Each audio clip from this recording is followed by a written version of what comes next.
जय Hind and hello guys, स्वागत है आपका आपके अपने YouTube चैनल ज्ञानदेह होस्ट में। एंड इस वीडियो के अंदर आपको बताने वाला हूँ रेलवे रिक्रूटमेंट बोर्ड यानी कि RRB technician grade first and technician grade 3 online form 2026 कैसे फिल करना है इसके बारे में, जहाँ पर आपको सभी प्रॉब्लम के हल सहित पूरा प्रोसेस बताया जाएगा लेटेस्ट अपडेट के साथ में। एंड गाइज, अगर आप इस वीडियो को वॉच करके आपका फॉर्म भरेंगे तो आप गलती से भी कोई मिस्टेक नहीं करेंगे, तो वीडियो को आपको पूरा देखना है, वो भी बिना स्किप किए। अब चलिए शुरू करते हैं। गाइज, अगर आपने अभी तक वीडियो को लाइक शेयर नहीं किया हो तो कर दे और चैनल को जरूर सब्सक्राइब कर लेना। इसके बाद जो लिंक मैंने वीडियो को डिस्क्रिप्शन में दिया आप ओपन करेंगे, जानने को मिलेगी 6565 वैकेंसी निकाली गई है और आप ये फॉर्म 29 जुलाई 2026 तक भर सकते हैं। इसके अलावा बात करें फीस की तो जनरल ओबीसी ईडब्ल्यूएस के लिए 500 फीस, बाकी कैटेगरी कैंडिडेट के लिए 250 रुपये फीस है। और जब आपका सीबीटी हो जाएगा तो गाइज यहाँ पर जनरल ओबीसी ईडब्ल्यूएस को 400 रुपये फीस रिफंड किए जाएंगे और बाकी कैटेगरी कैंडिडेट को पूरे के पूरा अमाउंट रिफंड कर दिया जाएगा। एंड इसमें टेक्नीशियन ग्रेड फर्स्ट के लिए 323 वैकेंसी और टेक्नीशियन ग्रेड 3 के लिए 6242 वैकेंसी है। अप्लाई करने के लिए ग्रेड 3 पर आपसे 10वीं साथ ही ITI की योग्यता मांगी है। अगर ITI नहीं है और आपने अप्रेंटिसशिप किया तो भी आप इस पर अप्लाई कर सकते हैं। बाकी डिटेल जब मैं इसमें क्वालिफिकेशन की जानकारी आपको फिल करके दिखाऊंगा वहाँ पर अच्छे से एक्सप्लेन करूँगा ताकि आपको कोई भी डाउट नहीं रहे और आप अपना फॉर्म अच्छे से भर सके। फोटो सिग्नेचर के बारे में भी आपको आगे चल करके बताया जाएगा। अब ये सब जानकारी आपने जान ली। अगर आप इसमें एलिजिबल अप्लाई करने के लिए और आप ये फॉर्म भरना चाहते हैं तो इंपॉर्टेंट लिंक के सेक्शन से अप्लाई ऑनलाइन लिंक ओपन करेंगे। अब आपके सामने यहाँ पर ये वेबसाइट आ जाएगी जहाँ से आपको फॉर्म को भरना है। मैं आपको बता दूं, अगर आपने इस वेबसाइट का इस्तेमाल करके पहले कोई भी फॉर्म भरा है 2024, 2025 या फिर 2026 के अंदर, जैसे कि ALP का 2026 के अंदर आया था, तो आपका अकाउंट बना हुआ है, आप नया अकाउंट क्रिएट नहीं कर सकते, आपको उसी को लॉगिन करना होगा। उसके लिए आप यहाँ पर लॉगिन विद आधार या फिर login with RRB account credential, यानी कि आपको सेलेक्ट करना है कि आप किस माध्यम से लॉगिन होना चाहते हैं। अगर आप आधार के माध्यम से होना चाहते तो आप इसको टिक करेंगे, अपना नंबर डालेंगे वो वाला जो आधार के साथ में लिंक है, एंड जनरेट आधार OTP करेंगे। आपके नंबर पर OTP जाएगा, वो यहाँ पर डाल करके इसके ऊपर टिक करेंगे और फिर आई एम नॉट रोबोट के ऊपर क्लिक करके लॉगिन हो जाएंगे। या फिर दूसरे माध्यम का भी इस्तेमाल आप कर सकते हैं जिसमें कि आपको आपकी रजिस्टर्ड ईमेल आईडी या पासवर्ड का इस्तेमाल करना है और लॉगिन हो जाना है। बट गाइज, अगर आप बिल्कुल फ्रेशर है, आपने इस वेबसाइट का इस्तेमाल करके कोई भी फॉर्म नहीं भरा, पहली बार इस वेबसाइट का इस्तेमाल करके कोई फॉर्म भर रहे हैं, तो आपको पहले इसमें अकाउंट क्रिएट करना होगा। इसके लिए आप यहाँ पर क्रिएट एन अकाउंट इसके ऊपर क्लिक करेंगे और यहाँ पर आपको नोट में यही बोला जा रहा है कि गाइज आप अगर पहले से 2024, 2025 या 2026 के अंदर कोई भी आरआरबी का फॉर्म भर चुके हैं तो आपको नया अकाउंट नहीं क्रिएट करना है, आप उसी को लॉगिन कीजिए, क्योंकि नया अकाउंट क्रिएट करने में काफ़ी इशू आएगा और वो हो भी नहीं पाएगा। तो आपको कहना है कि हाँ, ये चीज़ मुझे पता चल गई है और मैं बिल्कुल फ्रेशर हूं, और आप यहां से ओके कर दीजिए। अब आती है कंट्री ऑफ नेशनलिटी। तो सबसे पहले आपको यहां पर इसमें इंडिया सेलेक्ट कर लेना अगर आप इंडियन हैं। फिर आपको यहां पर आपका जो फुल नेम है वो एंटर करना है 10th के सर्टिफिकेट के अकॉर्डिंग। और गाइज, इस फुल नेम को आपको यहां पर दोबारा डाल करके वेरीफाई भी कर देना है। फिर आपसे पूछेगी कि आपने 10वीं के बाद में आपका नाम बदला है, अगर हाँ तो यस, नहीं तो आप नो कर देंगे।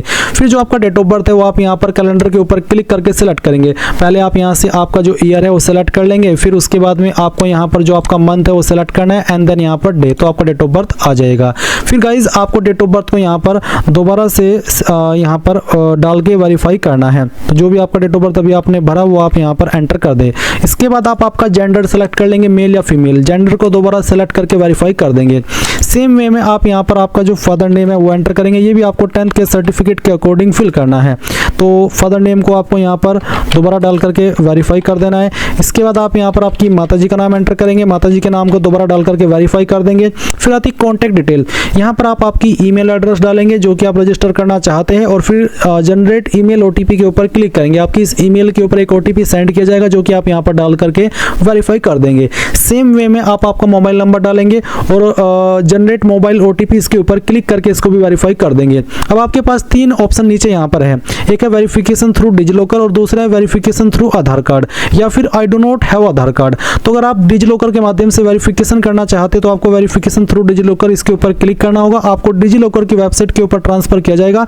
अगर आपका डिजिलॉकर की वेबसाइट के ऊपर पहले से अकाउंट बना हुआ है तो आप डायरेक्टली लॉगिन करके अपनी परमिशंस अलाउ कर देंगे और जो आपकी डिटेल्स हैं, जो भी आपने वहां पर डिजिलॉकर के ऊपर डॉक्यूमेंट्स अपलोड किए वो यहाँ पर सभी फैच कर ले जाएंगे। और अगर आप आधार कार्ड के थ्रू इसमें वेरिफिकेशन कराना चाहते तो आप इसके ऊपर क्लिक करेंगे, देन आपको आधार की वेबसाइट के ऊपर ट्रांसफर किया जाएगा। वो कैसे, आप देख लीजिए नीचे यहाँ पर आपसे आपका आधार नंबर मांगा है। जैसे आप आपका आधार नंबर डालेंगे, जनरेट आधार OTP के ऊपर क्लिक करेंगे तो गाइज यहाँ पर एक OTP आपको सेंड किया जाएगा। वो OTP डालेंगे और वेरीफाई के ऊपर क्लिक करके उसको वेरीफाई कर देंगे। इसके बाद आप यहाँ पर टिक करेंगे, फिर आप एक पासवर्ड क्रिएट करेंगे। पासवर्ड आपका कैसा, उसका आप एग्जांपल देख लीजिए। पासवर्ड के अंदर इंग्लिश का कैपिटल लेटर कम से कम एक, स्मॉल लेटर कम से कम एक स्पेशल कैरेक्टर और साथ ही डिजिट, कुछ इस तरह का पासवर्ड आप बना लेंगे अपनी मर्जी से और उस पासवर्ड को दोबारा डाल करके वेरीफाई कर देंगे। फिर आप यहाँ पर आई एम नॉट रोबोट के ऊपर क्लिक करेंगे और preview and create an account इसके ऊपर क्लिक करेंगे। इसके ऊपर क्लिक करने के बाद जो भी जानकारी आपने शुरू से लेकर अभी तक भरी है वो सभी आपके सामने आएगी। अच्छे से जानकारी एक एक करके चेक कर लेना, क्योंकि ये वो सब जानकारी है जो कि करेक्शन के टाइम भी आप एडिट नहीं कर पाएंगे, इसलिए सभी जानकारी अच्छे से चेक करनी है, टाइम लगा करके एक एक स्पेलिंग, ताकि आपको पूरी तरीके से श्योरिटी हो जाए कि यहाँ सभी इन्फॉर्मेशन सही है। और जब आपकी इन्फॉर्मेशन बिल्कुल करेक्ट हो तब आप यहाँ पर इसको सबमिट कर देना। जैसे ही आप ये प्रोसेस कंप्लीट कर लेंगे आपका अकाउंट क्रिएट हो जाएगा। अब आप यहाँ पर इस वाले इंटरफेस पर आएंगे और लॉगिन करेंगे। लॉगिन करने के लिए आपके पास यहाँ पर दो विकल्प हैं, एक है आधार वाला, अगर आपने आधार के थ्रू वेरिफिकेशन किया है तो आप यहाँ पर लॉगिन विद आधार सेलेक्ट करके आपका वो नंबर डालिए जो आधार के साथ में लिंक है और जनरेट आधार ओटीपी के ऊपर क्लिक कीजिए और जो ओटीपी आएगा वो यहाँ पर डाल करके आई एम नॉट रोबोट के ऊपर क्लिक करके लॉगिन हो जाइएगा। अगर इसमें कोई इशू आ जाता है तो आप login with RRB account credential इसके ऊपर क्लिक करना, आपका रजिस्टर्ड नंबर या ईमेल एड्रेस यहाँ पर डालना और जो पासवर्ड अभी आपने बनाया अपनी मर्जी से वो यहाँ पर डालना और फिर यहाँ पर आई एम नॉट रोबोट के ऊपर क्लिक करके लॉगिन के ऊपर क्लिक करना। इसके बाद में गाइज आपके सामने यहाँ पर ओटीपी सेंड करने का विकल्प आएगा। आपको सेलेक्ट करना होगा कि आप ओटीपी ईमेल पर चाहते हैं या फिर नंबर पर, जो भी माध्यम आप सेलेक्ट कर लेते हैं उसी के ऊपर आपको ओटीपी सेंड किया जाएगा। वो ओटीपी आप यहाँ पर डालेंगे और लॉगिन के ऊपर क्लिक कर देंगे। अब यहाँ पर आपके सामने कुछ इस तरह का इंटरफेस आ जाएगा। मैं आपको बता दूं, अगर आप इस वेबसाइट के ऊपर पहले से रजिस्टर्ड है तो गाइज आप अपनी डिटेल्स को अगर मॉडिफाई करना चाहते हैं तो आप मॉडिफाई रजिस्ट्रेशन डिटेल्स इसके ऊपर क्लिक करेंगे एंड देन यहाँ पर क्या क्या इन्फॉर्मेशन आप एडिट कर सकते हैं उसके बारे में बोला गया, तो आप यहाँ से ओके करेंगे और आपको जो भी इन्फॉर्मेशन एडिट करनी है जैसे कि पर्सनल इन्फॉर्मेशन, जिसमें कि आप यहाँ पर जिस डिटेल को भी एडिट करना है वो पेंसिल के आइकन के ऊपर क्लिक करके उसको एडिट कर लीजिएगा, या फिर कॉन्टैक्ट इन्फॉर्मेशन, यानी कि ये चीज़ आपको पहले ही कर लेनी है और ये उन्हीं के लिए है जो कि पहले से रजिस्टर्ड है, जिन्होंने 2024, 2025 या 2026 के अंदर कोई फॉर्म भरा हो। बट अगर आपकी इन्फॉर्मेशन बिल्कुल सही है, कोई मॉडिफिकेशन आपको नहीं करना, तो अब आप यहाँ पर ऑनलाइन एप्लीकेशन इसके ऊपर क्लिक करेंगे।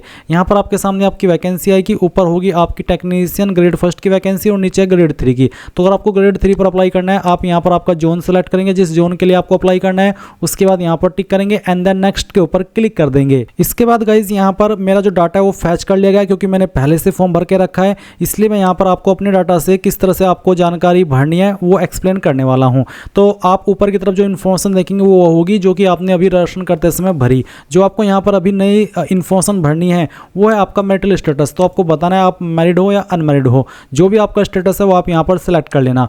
उसके बाद में रिलीजन आपका क्या है वो आप यहाँ पर सेलेक्ट कर लेंगे। फिर मदर टंग यानी कि आपकी मातृभाषा कौन सी है वो भी आपको यहाँ पर सेलेक्ट कर लेनी है। गाइज यहाँ पर जब आप रिलीजन सेलेक्ट करेंगे तो उसके बाद में एक सवाल आपके सामने आएगा, do you wish to avail fee exemption, यानी कि जो फी एग्जाम्शन मिलता है। फी एग्जाम्शन अगर आपको नहीं पता क्या, मैं आपको बता दूं, मैंने वीडियो की शुरुआत में भी आपको बताया था कि जनरल ओबीसी ईडब्ल्यूएस को 500 रुपये फीस पे करनी है और बाकी कैटेगरी को 250 रुपये पे करनी है। और उसमें जब आपका सीबीटी फर्स्ट हो जाएगा तो उसमें आपको जनरल ओबीसी ईडब्ल्यूएस को 250 रुपये फीस रिफंड की जाएगी और बाकी कैटेगरी कैंडिडेट को पूरी की पूरी फीस रिफंड की जाएगी। तो ये उसी के बारे में पूछा गया है कि जो फीस आपको रिफंड की जाएगी क्या वो आपको लेनी है। अगर आप उसको लेना चाहेंगे तो आप यहाँ पर यस करेंगे। अगर आप इसमें do you wish to avail fee exemption इसमें नो कर देंगे तो गाइस जब आपको फीस रिफंड होगी भी तब आप वहाँ पर फीस रिफंड नहीं ले पाएंगे, क्योंकि आप इसके लिए पहले ही मना कर चुके हैं कि मुझे फी एग्जाम्शन नहीं चाहिए। तो अगर आप कोई फीस लेनी है सभी कैंडिडेट को, क्योंकि कौन चाहता है कि मेरे पैसे वहाँ पर रहे,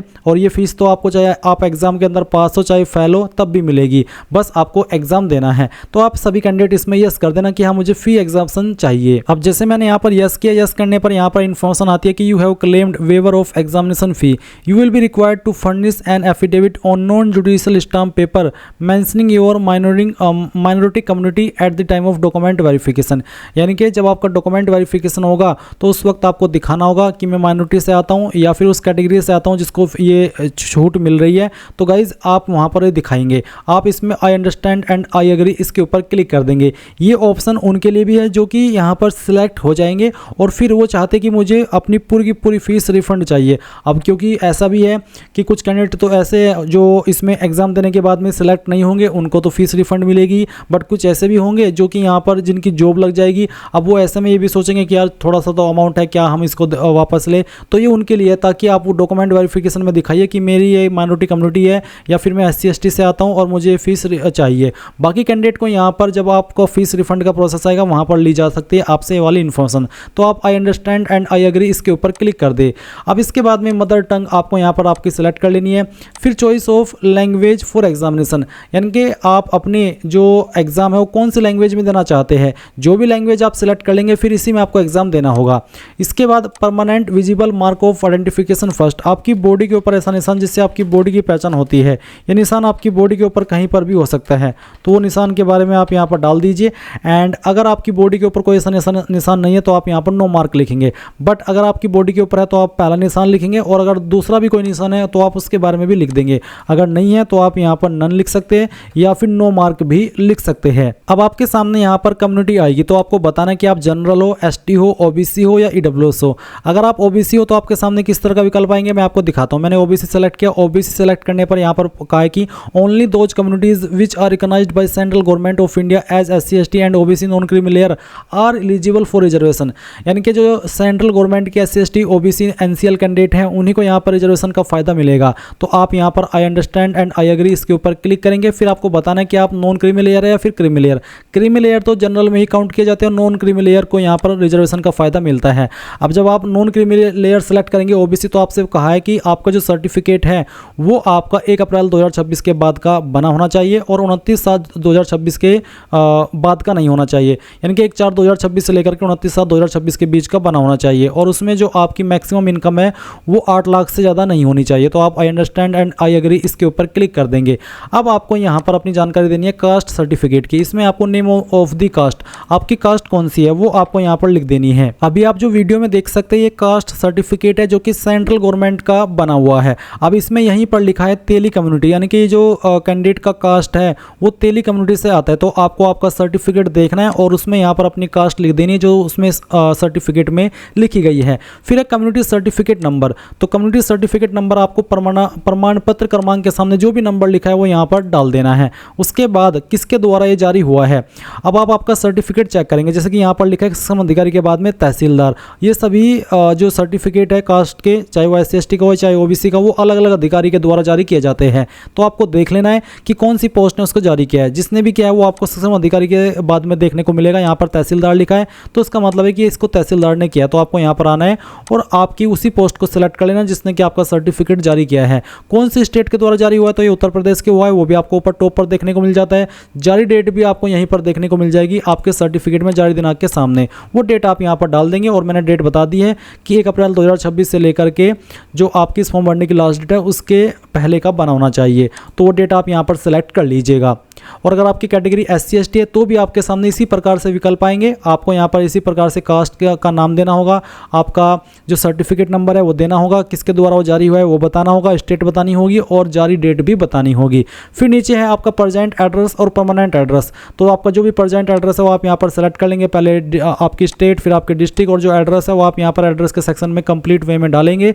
एंड जो नियरेस्ट सिटी है, कोई मेजर टाउन है, मुख्य सिटी, उसका नाम आप यहाँ पर लिखेंगे और अपना पिन कोड डाल देंगे। अब अगर आपका प्रेजेंट एड्रेस और परमानेंट एड्रेस सेम है तो आप इस बॉक्स को टिक कर देंगे। अगर सेम नहीं है तो अनटिक करके अलग से आप इस तरफ आपका परमानेंट एड्रेस फिल कर सकते हैं। उसके बाद आप नीचे की तरफ आएंगे और सेव एंड नेक्स्ट कर देंगे। अब गाइज आपको यहाँ पर कुछ और सवालों के आंसर करने हैं। जैसे कि एक सवाल है कि क्या आप एक्स सर्विसमैन है तो यस, नहीं तो आप नो करेंगे। फिर क्या एक आप पर्सन है जो कि विकलांग है, पीडब्ल्यूबीडी कैंडिडेट है आप, अगर हाँ तो यस, नहीं तो यहाँ पर भी नो करना है। फिर क्या आपको लिखने में प्रॉब्लम है और आपको उसके लिए स्क्राइब चाहिए तो आपको यहाँ पर स्क्राइब डिटेल में यस करना है। अगर आप बिल्कुल ठीक ठाक है तो आपने यहाँ पर नो कर देना। फिर उसके बाद इकोनॉमिकली बैकवर्ड क्लास, क्या आप ईबीसी कैटेगरी से आते हैं, अगर आते हैं तो आपको यस करके उसकी इन्फॉर्मेशन देनी होगी कि आपका सर्टिफिकेट सेंट्रल का होना चाहिए, किस तरह का होना चाहिए, उसमें क्या क्या चीज़ें मेंशन होनी चाहिए, वो सब आपको बताया। और साथ ही आपको बताना होगा type of document, EBC certificate, BPL, issuing authority, certificate number और डेट ऑफ इशू। नहीं है आप ईबीसी कैंडिडेट तो आप यहाँ पर नो कर देंगे। फिर पूछा details of serving railway applicant, क्या आप एक एम्प्लॉय है इंडियन रेलवेज के जो कि अभी करंटली सेवा कर रहे हैं, अगर हाँ तो यस, नहीं तो आप नो करेंगे। फिर पूछा है कि name of the current department organisation, तो अगर आपका कोई अन्य कोई गवर्नमेंट डिपार्टमेंट में आपको काम कर रहे हैं या फिर पब्लिक सेक्टर में या स्टेट में तो आपको बताना है, नहीं तो आप अगर बिल्कुल बेरोजगार है तो नॉट एप्लीकेबल सेलेक्ट कर लेंगे। फिर पूछा है details of course completed act apprentice, अगर आपने एक्ट अप्रेंटिस किया रेलवे की किसी भी शाखा से तो आप यहाँ पर यस करेंगे। फिर आपको बताना कि कौन से ट्रेड में की है, कौन सी डेट में आपने ट्रेनिंग ज्वाइन की थी, कब तक आपने की थी, और इज़ योर रिजल्ट डिक्लेयर्ड, अगर रिजल्ट डिक्लेयर्ड हो गया है तो यस करने पर आपको सर्टिफिकेट नंबर, सर्टिफिकेट की डेट, किस डेट में जारी हुआ है, मार्क्स ऑब्टेंड और फुल मार्क्स, नहीं हुआ है तो आप यहाँ पर नो कर देंगे। एंड अगर आपने ये एक्ट अप्रेंटिस की ही नहीं है तो आप यहाँ पर नो कर सकते हैं। फिर पूछा है bank details for refund of fee, जो आपको फीस रिफंड होगी वो आपको इसी बैंक में होगी, और ये ज़रूरी नहीं है कि आप अपना ही बैंक अकाउंट यहाँ पर लिंक करें, आप आपके फादर, मदर, ब्रदर, सिस्टर या फिर किसी रिलेटिव का भी दे सकते हैं, उसके अकाउंट में आपको फिर फीस रिफंड कर दी जाएगी। तो अपना आधार कार्ड नंबर डालिए और उसके बाद में आपका जो अकाउंट है वो फैच किया जाएगा। जैसे कि मैंने यहाँ पर नंबर डाला और फिर मैं आई अंडरस्टैंड एंड अग्री इसके ऊपर क्लिक करता हूँ। यहाँ पर मेरा जो बैंक अकाउंट है वो फैच कर लिया गया है, जो आधार के साथ में लिंक है, और उसके बाद अब मैं यहाँ पर सेव करता हूँ। सेव करने के बाद ये जानकारी सेव हो चुकी है। अब मैं यहाँ पर नेक्स्ट के ऊपर क्लिक करूँगा। अब आती है आपके सामने क्वालिफिकेशन की जानकारी। तो गाइज़ यहाँ पर सबसे पहले इसमें मैं मैट्रिकुलेशन सेलेक्ट कर लेता हूँ। फिर कौन सी स्टेट से आपने आपकी 10वीं की है वो आपको बताना है, कौन सी डिस्ट्रिक्ट से किया वो डिस्ट्रिक्ट आपको सेलेक्ट करनी है, और कौन से बोर्ड से किया उस बोर्ड का नाम आपको यहाँ पर डाल देना है। जैसे कि यूपी बोर्ड, सीबीएसई बोर्ड, कोई अन्य स्टेट का बोर्ड, जो भी है वो आप यहाँ पर लिख देना। किस डेट में आपने आपकी क्वालिफिकेशन पास कर ली थी वो भी आपको यहाँ पर इस तरह से सेलेक्ट कर लेना है। पूरी जानकारी आपको यहाँ पर एक एक करके अच्छे से सावधानी से भरनी है। फिर रोल नंबर आपका क्या था वो भी आपको यहाँ पर एंटर कर देना है, जैसे कि मैं आपको एंटर करके दिखा रहा हूँ। और जो आपका 10वीं का सर्टिफिकेट का सीरियल नंबर है वो आपको यहाँ पर डाल देना है, या फिर आप 10वीं का सर्टिफिकेट नंबर भी डाल सकते हैं। इसके बाद आप यहाँ पर ऐड के ऊपर क्लिक करेंगे तो ये जानकारी आपकी यहाँ पर ऐड हो जाएगी। जैसे ही जानकारी ऐड हो तो आप इसमें देखेंगे नेशनल अप्रेंटिस सर्टिफिकेट का ऑप्शन है, ITI का है और 10+2 का है। अगर आपने 12वीं भी किया तो सेम तरीके से 12वीं की इन्फॉर्मेशन भरेंगे, जहाँ पर आप बताएंगे फिजिक्स एंड मैथमेटिक्स डिसिप्लिन, फिर आपका जो स्टेट है वो, जैसे कि चलिए मैं यहाँ पर 12वीं की भी भर देता हूँ। मैंने 12वीं की है, कौन सी स्टेट से किया है वो बताना है, कौन सी डिस्ट्रिक्ट से किया है वो आपको बताना है, और कौन से बोर्ड से किया उसका नाम आपको यहाँ पर लिख देना है, और किस डेट में आपने आपकी 12वीं पास कर ली थी वो भी आपको यहाँ पर सेलेक्ट कर लेना है इस तरह से। और उसके बाद आप यहाँ पर ऐड के ऊपर क्लिक करके इसको भी ऐड कर देंगे। आप से अप्लाई करने के लिए टेक्नीशियन ग्रेड 3 की पोस्ट पर 10वीं और ITI या फिर NAC मांगा है, यानी कि 12वीं कंपलसरी नहीं है तो भर देना, नहीं तो आप इसको खाली छोड़ सकते हैं। अब यहाँ पर मैं ITI सेलेक्ट कर लेता हूँ। अगर आपके पास ITI है तो आप यहाँ पर बताएंगे कि उनमें से किस स्टेट के अंदर है, कौन सी स्टेट से आपने आपकी ITI की है, कौन सी डिस्ट्रिक्ट से आपने आपकी ITI की है, और आपकी इंस्टीट्यूट का नाम क्या है उसका पूरा नाम आपको यहाँ पर डाल देना है, और किस डेट में आपने इस ITI को पास किया है वो भी आप यहाँ पर सिलेक्ट कर लेंगे इस तरह से, जैसे कि मैं आपको सिलेक्ट करके दिखा रहा हूँ। एंड देन यहाँ पर डेट, उसके बाद सर्टिफिकेट किसके द्वारा जारी हुआ है, नेशनल लेवल का है या फिर स्टेट लेवल का, तो जिसके द्वारा भी जारी हुआ है वही आपको सिलेक्ट कर लेना है। सर्टिफिकेट टाइप जैसे कि नेशनल ट्रेड सर्टिफिकेट और स्टेट ट्रेड सर्टिफिकेट वो आपको सिलेक्ट कर लेना है, और ऐड के ऊपर क्लिक करके इसको ऐड कर देना है। अगर आपके पास NAC यानी कि नेशनल अप्रेंटिसशिप सर्टिफिकेट तो आप NAC सेलेक्ट करेंगे, डिसिप्लिन यानी कि कौन से ट्रेड में वो बताएंगे, स्टेट बताएंगे जहां से आपको मिला है, डिस्ट्रिक्ट बताएंगे जिस भी डिस्ट्रिक्ट से आपको मिला है, उसके बाद में आपको सेम तरीके से आपकी जो इंस्टीट्यूट है वो आपको बता देना है। जैसे कि मैं यहाँ पर इसको भर देता हूँ, और उसके बाद में डेट ऑफ पासिंग कब आपने इसको पास कर लेता वो भी आपको यहाँ पर बताना है। एंड देन फिर यहाँ पर आपका कौन सा सर्टिफिकेट है वो, और सर्टिफिकेट टाइप वो आपको यहाँ पर सेलेक्ट कर लेना है। इसके बाद में गाइज आपको इसको ऐड कर देना है। अब ये जानकारी मैंने सभी के लिए बता दी है ताकि जो भी कैंडिडेट जिस क्वालिफिकेशन से अप्लाई कर रहा है वो यहाँ पर अपनी क्वालिफिकेशन भरना सीख सके। वैसे अप्लाई करने के लिए 10वीं साथ ही ITI या फिर NAC आपसे मांगा है। अब मैं यहाँ पर इसको नेक्स्ट कर देता हूँ। नेक्स्ट करने के बाद यहाँ पर आपको गाइज आपका लाइव फोटो लेना है और आपका सिग्नेचर अपलोड करना है। लाइव फोटो कैप्चर करने के लिए आप पहले देख लीजिए कि किस तरह का सिग्नेचर रिजेक्ट होगा वो आपको बताया है। ऊपर की तरफ आपके फोटो बताया कि किस तरह का फोटो एक्सेप्ट होगा और किस तरह का रिजेक्ट होगा। तो फोटो में बहुत सारे इश्यूज आते हैं, तो आपको देखना है फोटो आपके नॉन वाइट क्लोथिंग होने चाहिए, अच्छे से आपको कैप्चर करने की कोशिश करना है। अगर आपको बोला जा रहा है कि आप दूर है तो आपको पास होना है, पास है तो आपको करीब होना है, यानी कि देख लेना है अलग अलग एंगल से ट्राई करके अगर आपको कोई इशू आए। तो चलिए मैं यहाँ पर आपको लाइव फोटो अपलोड करके इससे आगे का प्रोसेस दिखाता हूँ। गाइज यहाँ पर जैसे ही आपका लाइव फोटो कैप्चर हो जाएगा तो आप यहाँ पर इस वाले इंटरफेस पर आ जाएंगे और आप यहाँ पर आगे बढ़ जाएंगे। जब तक आपका लाइव फोटो कैप्चर नहीं होगा तब तक आपके सामने एरर आता रहेगा, और कैप्चर लाइव फोटो करना बहुत ज़रूरी है। इसमें बहुत सारे इश्यूज आते हैं, इसलिए गाइज आपको यहाँ पर सही से करना है। देख लीजिए profile photo and signature updated successfully. अब आप यहाँ पर इसको सेव कर देना और फिर आप यहाँ पर नेक्स्ट के ऊपर क्लिक कर देना। जैसे आप सेव नेक्स्ट करेंगे तो आपके सामने पोस्ट प्रेफरेंस का ऑप्शन आ जाएगा। तो आपको जिस पोस्ट को जिस नंबर पर प्रेफरेंस देनी है अपनी मर्जी के अकॉर्डिंग, उसी को आपको यहाँ पर सबसे पहले नंबर पर क्लिक करना है। जैसे कि मुझे यहाँ पर इसको देनी है तो मैं यहाँ पर इसको पहले नंबर पर टिक करूँगा, और जैसे ही आप पहले नंबर पर टिक कर देंगे तो इसका मतलब है कि आपने इसको फर्स्ट नंबर पर प्रेफरेंस दी है। सभी प्रेफरेंस दे दीजिएगा, इसमें कोई बुरी बात नहीं है, अच्छी बात है, आप सभी को पोस्ट प्रेफरेंस दे देना। उसके बाद में आप यहाँ पर नीचे की तरफ आएंगे, इसके ऊपर टिक करेंगे एंड देन फिर आपको यहाँ पर नीचे की तरफ आना है। पैलेस में आपको बताना है कि कौन सी जगह से आपने फॉर्म भरा है या फिर आप भर रहे हैं। जिस भी जगह से भरा है उसी का नाम आपको देना होगा। यहाँ पर बहुत सारे अपना नाम दे देते हैं, आपको अपना नाम नहीं बल्कि जगह का नाम देना है, अपनी सिटी का जहाँ से आप फॉर्म भर रहे हैं। फिर आप सेव कर देंगे और उसके बाद ये जानकारी भी आपकी सेव हो जाएगी। इसके बाद आप प्रीव्यू एप्लीकेशन के ऊपर क्लिक करके जो भी जानकारी आपने भरी है उन सभी को चेक कर लेंगे। जब आप पूरी तरीके से श्योर हो जाए तब आप यहाँ पर I have rechecked the above details and found correct, इसके ऊपर क्लिक करके सबमिट करेंगे। लगता है कोई जानकारी गलत है तो एडिट के ऊपर क्लिक करके आप उसको एडिट भी कर सकते हैं, बट अगर आपको लगता है कि सभी जानकारी सही है तो ही आप सबमिट करना और उसके बाद में आपका फी पेमेंट कर देना। जब आप आपका फी पेमेंट कर देंगे तो उसके बाद में आपका जो फॉर्म है फाइनल सबमिट माना जाएगा। एंड गाइस, इस प्रकार से आप लोग RRB technician grade 1 and 3 online form 2026 भर पाएंगे। आई होप ये प्रोसेस आपको पसंद आया होगा। कोई सवाल डाउट रह गया हो तो आप कमेंट के माध्यम से पूछ लेना। Thanks for watching. जय हिंद।